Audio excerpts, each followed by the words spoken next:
Most people think you're shy, quiet, reserved, maybe even cold.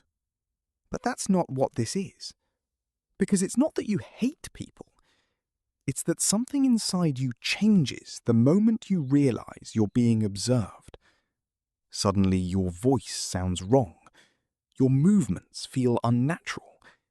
Even your face feels performative. And afterward you replay everything. The way you stood, the sentence you shouldn't have said, the expression you made without thinking. As if being seen by other people somehow disconnects you from yourself.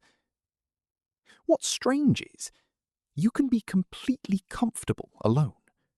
You can laugh naturally when nobody's watching, dance when the room is empty, speak freely in your head.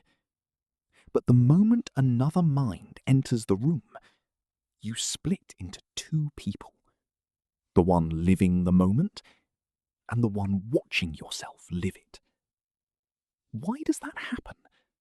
And why does being perceived sometimes feel more exhausting than being alone? The answer has less to do with confidence and more to do with how your brain learned to survive.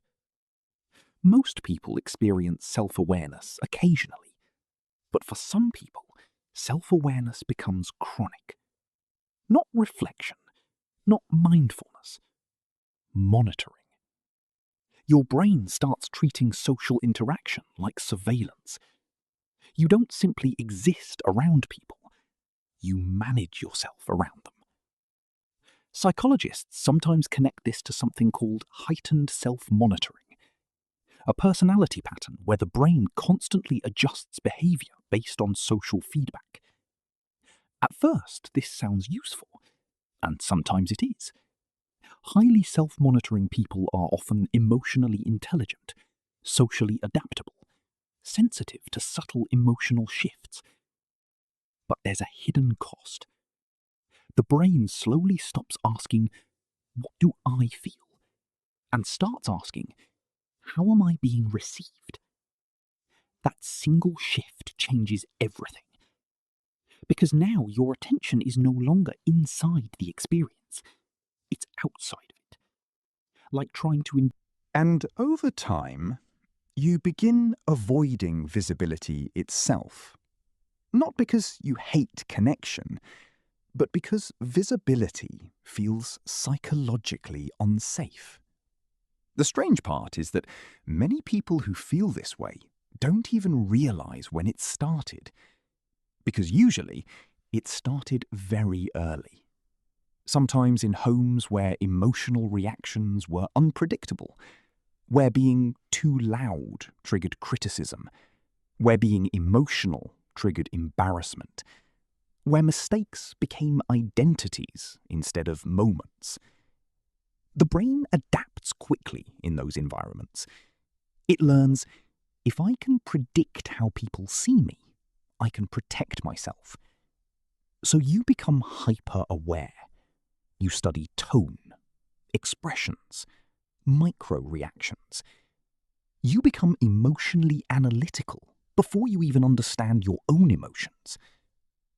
And eventually, this survival mechanism follows you into adulthood, even when danger is gone. This is one of the brain's strangest habits. It keeps running old protective software long after the environment changes. Neuroscience calls this predictive processing.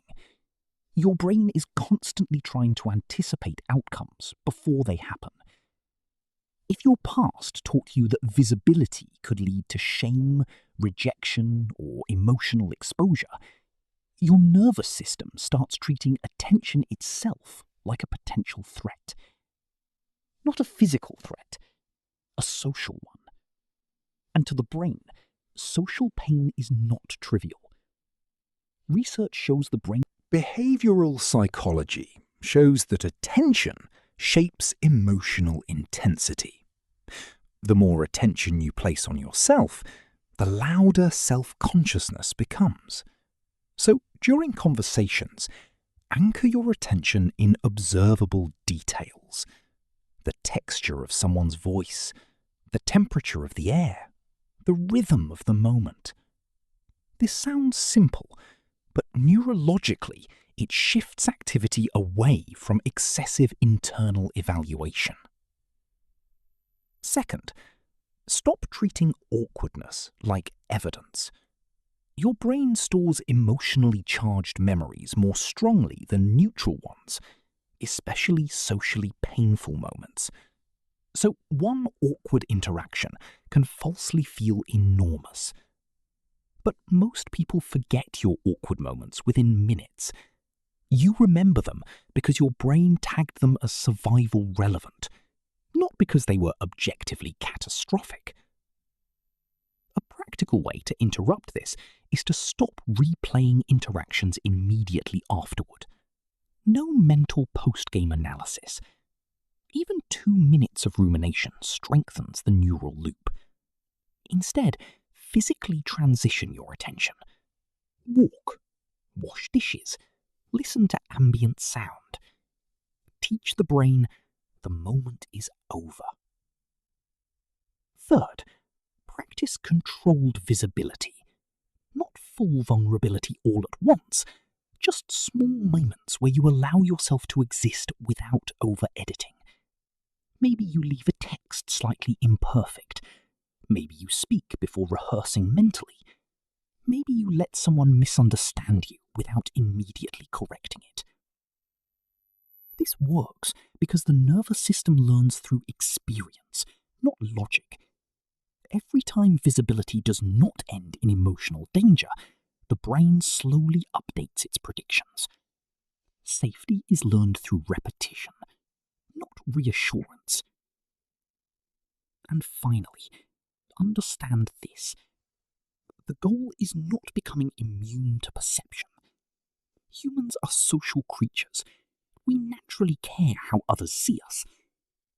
The real shift happens when perception stops controlling your sense of self.